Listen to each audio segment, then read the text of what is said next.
So this is Calicat, the Calicaster, and this is a quick review of Star Trek Lower Decks, episode 7, A Few Badgeys More. And this one, the Badgie is taken over some kind of, I think it's a Nausicaan ship or something. It kind of looks like. Oh, he's going crazy, and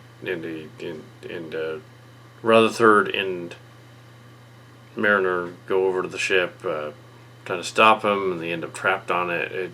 Badgie keeps reproducing himself. There's a good G, there's a logic G, there's funny computer stuff. And he transcends space and time at the end and going warp 9.9. But it's suggested that Guji could become Badgie again. Also, the subplot is Jeffrey Combs playing the evil computer guy again and wanting to escape with Peanut Hamper. Peanut Hamper is growing vegetables. He wants to get away. There's like a parole for the computers. They're kind of suggesting that the AI thing that's been chasing them around is a bad guy, but it's apparently stealing ships. Kind of like V'ger with the digital thing. I don't know if they're close enough in space time in the story to the event that is the Mars attack in the story, where the AIs turn on everybody. But if that's the case, then perhaps God Badgie is the one doing it, yeah. So, but I like the idea of the Romulans having been behind it better than what they're doing here. That the Tal Shiar guys were like, we want to get rid of all of the AIs by destroying the AIs of the fleet. I was going to say this. It's a dumb plan, but that's probably their plan, because the Tal Shiar is self-destructive. It wants to blow itself up. So what else are they going to do if they have no planet anymore? They can't really be nefarious and sneaky if they have no base.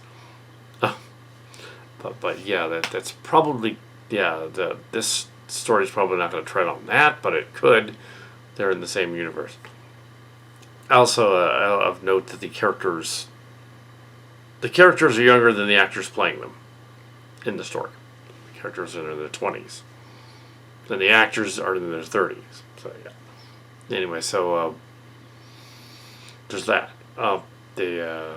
But yeah, it would be 2384 or 85 at this point in the story. They kind of imply that it's still 2382, though, and that makes them even younger.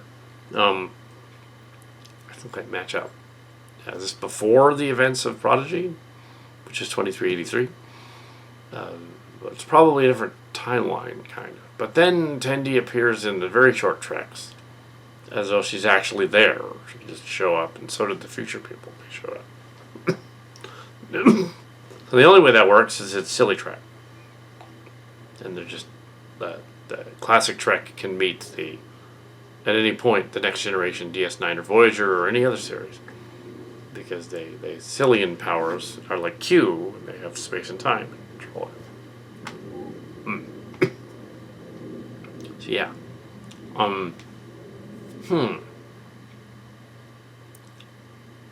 yeah. So the episode's a quickie one. They were spoofing the Warp 9 transition thing. But what they should have done, they were spoofing the motion picture. What they should have done there is had him turn into a salamander in honor of Threshold.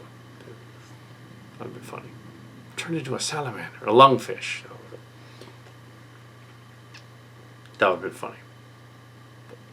Subjugate a planet at one point. There's a planet Callus in it, with a K. It's funny. Of course there is. There's a planet Callus. Yeah, so, and Jeffrey Combs is back. The evil computer. Yeah. I really got nothing much more to say on this one. It's straightforward. That's what happens.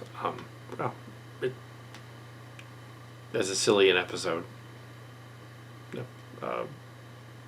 This is not going to be long, because there's no point in making this one long. It's fine. Yeah, but are they suggesting that all the stuff that's going on and the ship's being zapped, even though they got blown up, they're being zapped? The Binar ship got zapped in this one. That somehow all of that's connected to the other stuff and the other thing. And blowing up all the warp cores, as the guy suggests he's going to do, that would be the burn in the 32nd century.